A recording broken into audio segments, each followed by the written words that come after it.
মুসলিমদের ধর্মীয় বিশ্বাস কি? আল্লাহ পাক সারা পৃথিবী সৃষ্টি করেছে, তাই তো? ঠিক, বিশ্বাস ঠিকঠাক আছে তো? বিশ্বাস আছে ঠিকঠাক? তাহলে আল্লাহ পাক পৃথিবীকে সৃষ্টি করেছেন, এটা মুসলমানদের ধর্মীয় বিশ্বাস। হিন্দুদের ধর্মীয় বিশ্বাস কি? তাদের ভগবান সারা পৃথিবীকে সৃষ্টি করে, তাদের কাছে সম্মানীয়। খ্রিস্টানদের বিশ্বাস কি? বলুন। যীশু খ্রিস্ট সারা পৃথিবীকে সৃষ্টি করেছে, তাই তো?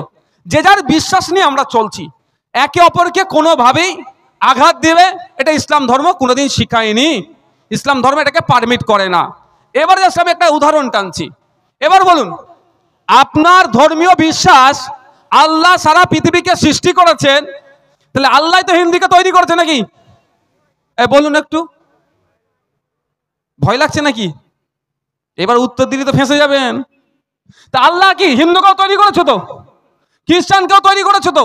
যে আমার ধর্মীয় বিশ্বাস, আপনি বলছেন আপনার ধর্মীয় বিশ্বাস আল্লাহ সারা পৃথিবীকে সৃষ্টি করেছে, তাহলে সমস্ত মখলুকাতকে, বিভিন্ন ধর্মের মানুষকে, বর্ণের মানুষকে আল্লাহ তৈরি করেছে।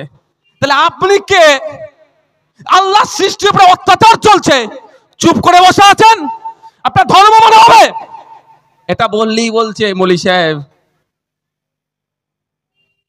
অবস্থা, ওদের বিজনেসে ভাটা পড়া যাবে। এবার আসা যাক, শুভেন্দু অধিকারীর উদ্দেশ্যে যদি বলা হয়, যদি দিলীপ ঘোষাদেরই বলা হয়, ওরা তো ভারত পশ্চিমবাংলার এখন সব থেকে বড় হিন্দুত্বের লিডার।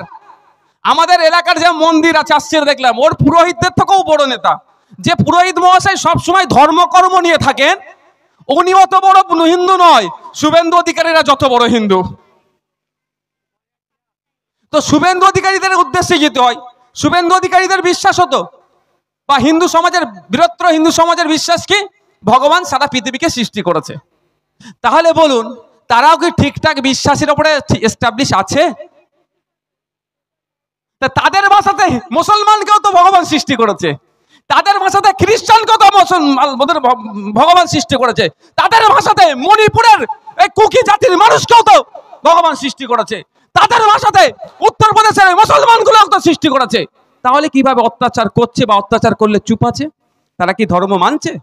ধর্মের নামে বাঘ ধার্মিক হয়ে ঘুরছে এই শুভেন্দু অধিকারী মহাশয়দের মতো ওই বিজেপি, শুধু ভোটের জন্য লড়াই করছে। একইভাবে আসা যাক খ্রিস্টানদের। খ্রিস্টানরা বলছে যীশু খ্রিস্ট সারা পৃথিবীকে তৈরি করেছে, তাদের ধর্মীয় বিশ্বাস, ওখানে আমার কোনো বিতর্ক নাই। আমার ধর্মীয় বিশ্বাস আল্লাহ সারা পৃথিবী সৃষ্টি করেছে, এটা আমি নিয়ে মেনে চলবো। তোমারটা ভুল, তোমারটা ধরে টানবো। গণতান্ত্রিক রাষ্ট্রে এটা কোনোভাবেই কাঙ্ক্ষিত নয় বা কাম্য নয়। যে যার বিশ্বাস নিয়ে যে যার মতো করে এগিয়ে চলো। তুমি বার্তা দিতে পারো, এটা আলাদা পাঠ। যাক, বার্তার আমি যেটা বলছি, তাহলে খ্রিস্টান দেখুন, অনেক খ্রিস্টান দেশ কিভাবে সেখানে যারা সংখ্যালঘু আছে কিভাবে আক্রমণ চালাচ্ছে। আমেরিকাই বলুন না, রাশিয়া বলুন না, কিভাবে অস্ত্র বিক্রি করছে। অস্ত্রগুলো কি হচ্ছে? মানুষের উপর দাগ পড়ছে। ক্ষতিগ্রস্ত কারা হচ্ছে? মানুষ তো হচ্ছে। যীশু খ্রিস্ট তৈরি সৃষ্টির মানুষের উপরই তো পড়ছে। তাই আমি আপনাদের বলবো, একটু চোখ কান খুলতে হবে। আজকে ওয়াকাফের উপরে পড়েছে বলে দেখুন, ওয়াকাফের কলকাতায় 3টে বড় মিটিং হয়েছে, নাকি হতে চলেছে। 3টি হয়ে গেল। আপনি বলুন তো, কথাটা হয়তো খারাপ লাগতে পারে, কথাটা খারাপ লাগতে পারে, একটাও কোনো জায়গায় আদিবাসী সমাজের মানুষ উঠে বললো না এটা অন্যায় হচ্ছে। কেন হয়? কেন পাশে নয়? কেন আদিবাসী সমাজ এসে বলতে পারছে না, বলছে না যে মুসলমানদের সাথে এটা অন্যায় হচ্ছে? কেন বলছে না? ওদের যখন জমি কেড়ে নিচ্ছিল আপনি চুপ করেছিলেন। বুঝতে হবে আপনাকে আমি কোথায় বলছি। যদি বোঝার না ক্ষমতা থাকে, কিছু করার নেই ভাই। আমি আমার এখন রাজনৈতিক ব্যানারে বলছি, আমাকে আমার জায়গা থেকেই আমাকে বলতে হবে ভাই, না হলে বলবে আবার ধর্ম মিশিয়ে দিচ্ছে রাজনীতিতে, ধর্মের রাজনীতি করছে। আজ পর্যন্ত আমি কোনোদিন স্টেজ থেকে বলিনি যে মুসলমান তুমি আমাকে ভোট দাও, আমি মুসলমান, তুমি মুসলমান আমাকে ভোট দাও, কথা আমি বলিনি। এটা বারবার বলেছি, যদি আমাকে সুযোগ দাও আমরা এই করে দেব, না হলে মুসলমানকে ভোট দিয়ে কি করবে? 44টা বিধায়ক আজকে বিধানসভায় ছিল মুসলিম সমাজের, তো অনেকেই বক্তব্য দিয়েছে, দেখতে পেলাম তো। আপনি অনেকেই বললো, দেখতে পেলাম তো কি বললো না বললো। লাভ কি হবে? হিন্দু মুসলমান গুণে লাভ হবে না। বলছে দলিত বলছে আমাকে, আমার লোক পাঠাচ্ছি, লাভ হবে।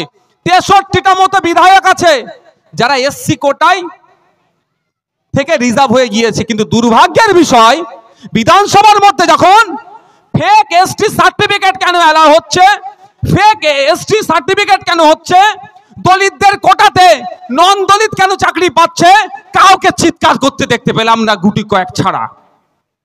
বিধানসভার মধ্যে দেউচা পাঁচামিরের কেন জায়গা করে নেওয়া হচ্ছে, আপনার চোপড়াতে আদিবাসী চা বাগানে আদিবাসীদের উপরে কেন অত্যাচার হলো, পুরুলিয়াতে আদিবাসীদের উপরে কেন অত্যাচার হলো, কিন্তু কথা বলছে না। 18টা এসটি সমাজ থেকে বিধায়ক উঠে এসেছে। তাই বলছি, হিন্দু মুসলমান, ও মুসলমান ওকে পাঠালে লাভ হবে, ও দলিত ওকে পাঠালে লাভ হবে, ও আদিবাসী ওকে পাঠালে লাভ হবে, এই তথ্য আমি বিশ্বাস করি না। আমি নিজের চোখে ওখানে দেখি কি হচ্ছে। তাই বন্ধুগণ, আপনাদের কাছে এটাই বলবো, দেখুন 3টে হয়েছে, আমি কাউকে দেখতে পেলাম না। আগামী দিনেও যেভাবে ফেসবুকে ওই বলছিল, আমি তো অতটাই করি না, সময় হয়ে ওঠে না যে মাস্টার সাহেবের কথা ধরি আমি বলছি, বা যেভাবে চায়ের দোকানে বসে এই ধরনের কথাবার্তা বলছে, ক্রমশ আপনাকে কি করছে, ডিটাচ করার চেষ্টা করছে। এটা একটা এজেন্ডা চলছে, এটা একটা এজেন্ডা চলছে। আপনার হয়ে কথা আপনাকেই বলতে হবে, শুধু করে দেবে আপনাকে, কোণঠাসা করবার চেষ্টা হচ্ছে। তাই বন্ধুগণ, আপনাদের বলবো, যে অন্যায় হবে, যে অন্যায় হচ্ছে, অন্যায়কারীর বিপক্ষে কথা বলতে হবে। যে আরো যার উপরে অন্যায় হচ্ছে তার পক্ষ নিতে হবে।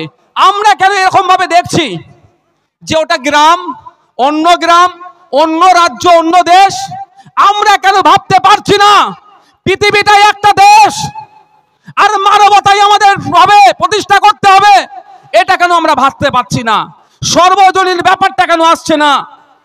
এটা আমাদের মধ্যে কারা এই ভাবনাটাকে আসতে দিচ্ছে না?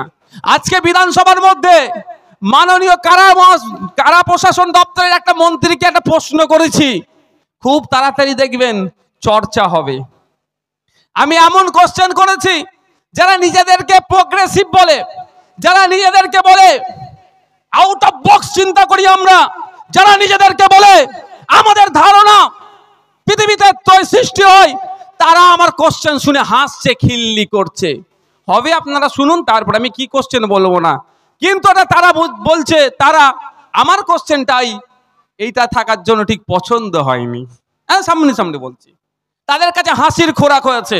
আপনাদের বলে যায়, যেভাবে আনএডেড মাদ্রাসার ছাত্রদেরকে মিড ডে মিল দিত না, এই নওশাদ সিদ্দিকীরা আরো অনেকে আছে বিধানসভার মধ্যে, বিধানসভার বাইরে চিৎকার করেছে, দিতে বাধ্য হচ্ছে সরকার চাপে পড়ে। আমি যে আজকে প্রশ্ন করেছি, মন্ত্রীর কাছে যে প্রস্তাবটা রেখেছি, আগামী দিনে দেখবেন ওটা হবে হবে হবে। কিন্তু ওটাকে নিয়ে আজকে অনেকে হাসছে, অনেকে ডেকে ডেকে বলছে, ভাই তুমি এটা কি করে বললে, তুমি এটা কি করে বললে? আমি একজনকে টুক করে কানের কাছে বললাম, এটা যদি আপনাদের দলের কেউ বলতো কেমন লাগতো বলেন তো?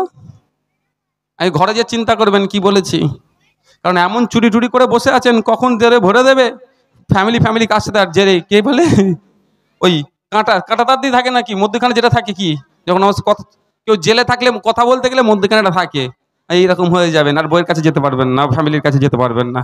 আর যে প্রস্তাব দিয়েছি, যদিও জেলে যান, ফ্যামিলির সাথে টাচে থাকতে পারবেন। যাক, প্রসঙ্গে আবার ফিরে আসি। তো আমাদেরকে ওই ভাবনাটা থেকে বেরিয়ে আসতে হবে।